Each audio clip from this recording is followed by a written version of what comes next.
Halo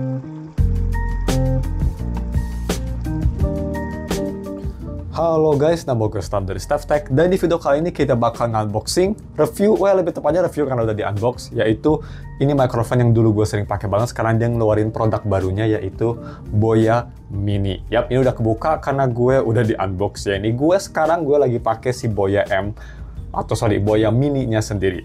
Jadi seperti biasa untuk harga sendiri, kalau misalnya kalian mau beli bisa visit linknya di deskripsi video ini, dan untuk harga sendiri kalian bisa beli Boya Mini ini harganya ada di 850.000 atau 900.000 tanpa diskon. Ini untuk yang varian pakai receiver ada dua, iOS dan Type-C. Kalau masalah satu itu lebih murah, hanya di 700.000, kalau pakai diskon Tokopedia di 650.000-an aja.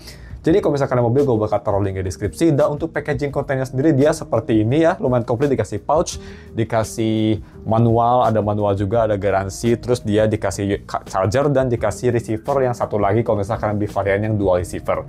Simpel banget, kecil dan compact, sama seperti box atau build mikrofonnya sendiri. Ini si casingnya juga sangat tipis banget ya.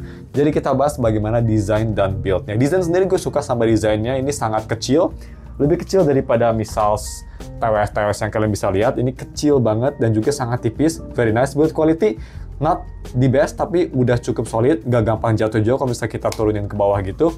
Dan untuk build quality-nya dari mikrofonnya sendiri ini juga sangat bagus ya. Dia build-nya pakai glossy gitu. Nice, kerasa bagus, kerasa high quality, walaupun dia enteng banget, walaupun dia tuh beratnya ya guys, kalau misalnya kita mau coba ukur, ini beratnya hanya di 5 gram aja untuk mikrofonnya. Ini mikrofon segede ini segede kacang, dia hanya 5,1 gram atau pretty much ini 5 gram bisa kita lihat. Amazing banget, jadi sangat compact, portable banget, cocok untuk kalau misal kalian mau pergi terus nggak mau gede-gede, bisa disakuin, bisa ditaruh, disumputin di baju gitu ya. Ini mikrofonnya buat motovlog atau apa, ini sih nyaman sekali untuk dipakai juga. Jadi untuk desain dan build gue suka, dia juga ini udah dikasih kayak busanya, jadi bisa noise reduction-nya cukup bagus. Speaking of noise reduction, kita omongin bagaimana fitur dan cara pairing. Cara pairing gampang banget, kalian tinggal pakai HP Android atau iOS kalian, colokin receivernya, itu nggak usah dinyalain ya, colok dia langsung nyala sendiri, dan tinggal colokin si mikrofon, colokin ke badan mikrofonnya, dan pencet press and hold NR buttonnya untuk nyalain mikrofonnya. Press and hold ya. Kenapa? Karena kalau di press doang, ini nih ada fiturnya, fitur noise reduction. Jadi untuk si mikrofon sendiri, kalau misalkan cuma press sekali, itu bakal nyalain noise reduction. Yang ada 3 level untuk si noise reduction mikrofonnya. Jadi cara ngatur levelnya, mau diganti-gantinya itu gampang banget, tinggal aturnya dari si receivernya yang dicolok ke HP. Itu kalau misalkan kalian pencet sekali, itu receivernya bakal kedip ya, dia bakal ngasih tahu itu lagi di noise reduction level berapa. Itu tergantung seberapa banyak kedipnya. Kalau kedip sekali level 1, kedip 2 kali level 2, kedip 3 kali level 3. Itu kalau nggak salah makin banyak kedip itu makin bisa suppress banyak noise, jadi bisa dipilih. Yang pastinya kalau noise suppressnya makin tinggi, kualitasnya agak sedikit nurun. Jadi dikasih kustomisasi 3 level gini sih menurut gue udah sangat baik ya. Jadi ya ada kustomisasi yang cukup bagus, dan kalau misalnya kalian mau pakai AI voice changer, nyalain AI voice changer juga ini sama ya, tapi bukan sekali pencet di receiver, tapi 2 kali pencet. Jadi 2 kali pencet buttonnya, kayak double tap gitu di si receiver buttonnya, itu bakal berubah ke voice changer. Dia voice changernya ada 2, ada uncle dan goddess mode. By the way, ini gue nge-record sekarang pakai Boya Mini yang ini, tapi gue pakai original dan tanpa noise reduction ya. Kalau misalnya penasaran nih kita nyalain pakai AI-nya ya, kita double tap aja. Nah, ini pakai suara AI, nggak tahu pakai AI yang mana. Dan kalau gue double tap lagi, dia bakal gedip 2 kali. Ini kalau nggak salah pakai uncle mode, nggak tahu suaranya gue beda atau enggak. Dan kalau gue double tap lagi, ini harusnya udah balik ke original. Kalau suara gue masih aneh, well, semoga nggak seperti itu ya. Gue cek dulu bentar. Oke. Jadi tadi aman suaranya, gue udah bener dari awal, nice.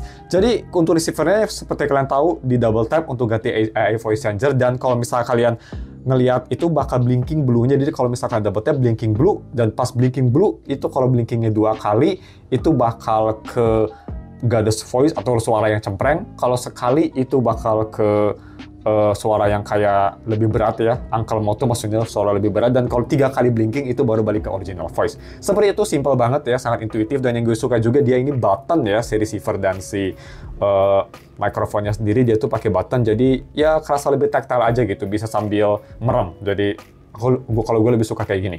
Dan untuk mikrofon quality sendiri sih menurut gue ini selama gue tes ya, it's kind of amazing. Jadi dia walaupun kecil tapi karena dia pakai 6 mm condenser, jadi bisa denger suara gue kerasa bulat, jelas, dan bassy-nya tuh nggak over bassy, jadi pas gitu. Suara gue kan agak sedikit berat, tapi masih bisa nangkep suara dengan clear, jelas, dan bagus. Biasanya kalau wireless tuh ada kelemahan suaranya jadi kayak gampang cut out at the end, jadi di akhir suara tuh kayak jadi cempreng. Ini enggak, kayak microphone wired kualitasnya, jadi memang ini high quality banget ya, memang studio quality amazing banget lah di harga 700.000 menurut gue. Jadi seperti itu mic quality-nya, tadi gue udah bahas. Ini selama gue nge-record video ini gue pakai mic quality yang original. Tadi kita bahas AI voice changer sebentar, dan kita langsung bahas aja bagaimana sejauh apa range-nya. Ini di advertise 100 meter katanya tanpa ada block ya, dan kita juga sambil ngetes seberapa jauh di luar, tes juga sambil gue gonta-ganti si noise reduction-nya. Kita langsung aja keluar untuk ngetes bagaimana kualitasnya. Oke guys, jadi ini dia tes video recording. Ini pakai noise reduction. Ini yang level 1. Terus ini yang level 2 seperti ini. Ini kondisi lagi hujan, lumayan deras, jadi lumayan berisik ya. Dan ini noise reduction yang 2. Seperti ini. Dan ini noise reduction balik lagi ke yang 1. Hello, hello, hello, hello, hello, hello, hello. Noise reduction level 2, hello, hello, hello, hello. Dan ini noise reduction level 3 yang terakhir dari kedipnya ya. Ya, seperti itu. Dan ini kalau misal gue matiin noise reduction-nya dari mikrofonnya, ini balik ke original voice. Jadi kan bisa nilai gimana suaranya. Ini pas banget lagi hujan, jadi kalian bisa dengar. Untuk range-nya kita langsung aja tes. Oke, jadi kita tes range. Ini gue cuma sekitar berapa? 20 meteran. Tapi kita tes aja. Ini gue pakai noise reduction level 3 karena hujannya lumayan deras ya. Seperti ini. Nice, gue cabut mic-nya biar kedengeran. Yo, yo, yo. Noise reduction level 3. Tapi ini lumayan jauh ya. Nah, segini. Ini kalau nggak ada jarak atau nggak ada benda yang halangin kayak gedung gitu, bisa 100 meter katanya. So it's pretty good. Tapi kalau ada benda kayaknya pasti bakal lebih pendek. Tapi ya, bisa lumayan jauh juga, it's pretty good. Jadi kalau kalian suka muter-muter, nice. Jadi untuk noise reduction dan range ini nggak ada masalah. Pretty good, untuk harganya bagus. Jadi ya, seperti itu kualitas mikrofonnya untuk di luar. Masih sangat usable ya, ini bagus untuk motovlog atau misal kalian suka, vlog-vlog di luar gitu, live streaming gitu. Ini sih udah bagus buat konten-konten dimanapun, gak cuma portable, tapi sangat fleksibel karena noise reduction dan range yang lumayan impresif. That's pretty good. Tapi untuk baterainya juga ini nggak kalah bagusnya. Dia walaupun kecil, tapi full baterainya ini total bisa sampai 30 jam. Cukup bagus loh. Itu bisa nge-record pretty much berapa itu? Bisa nge-record 3 season Attack on Titan tanpa non-stop ya. Anyway, that's pretty cool. Jadi baterai juga walaupun kecil tapi lumayan awet. Jadi mungkin cuma segitu aja video reviewnya. Ini video agak pendek tapi gue juga nggak tahu mau review apa lagi karena ini cuma mikrofon.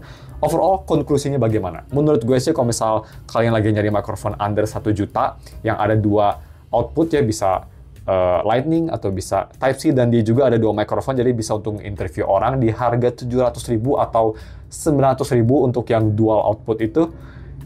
Ini sih susah ada yang nge-beat karena gak cuma dia punya kualitas yang bagus, jadi selling point-nya tuh menurut gue pertama dari portability. Portability ini sangat portable, kecil banget, dan walaupun kecil tapi dia baterainya juga sangat bagus. Dan yang kedua dari kualitas mikrofonnya. Kalian bisa dengar selama gue nge-record video ini pakai mikrofon ini, suaranya clear banget kayak suara wired microphone, amazing. Dan yang ketiga menurut gue dari si fitur mikrofon ini. Tadi gue udah bilang dia fiturnya banyak banget, ada noise reduction, AI voice changer kalau misal butuh ya mungkin untuk kayak drama-drama gitu. Dan dia juga udah pakai 6 mm condenser dan udah ada DSP sendiri. Jadi kualitasnya makanya bisa sebagus ini. Apalagi kalau di pair sama HP flagship, even better ya. Jadi wah, untuk harga segini sih mungkin kelemahan sedikit yang gue rasa hanya dari casing aja yang sedikit low quality. Tapi selain itu, portability, battery, quality, microphone, amazing banget. Noise reduction juga ini gak gimmick ya, sangat berfungsi. Jadi kalau misal kalian mau beli produk ini seperti biasa, Boya Mini, gue bakal taruh linknya di deskripsi. Dan cuma segitu ya videonya. Thanks for watching dan jangan lupa like dan subscribe. Dan kita ketemu lagi minggu depan untuk video peripheral lainnya. Bye.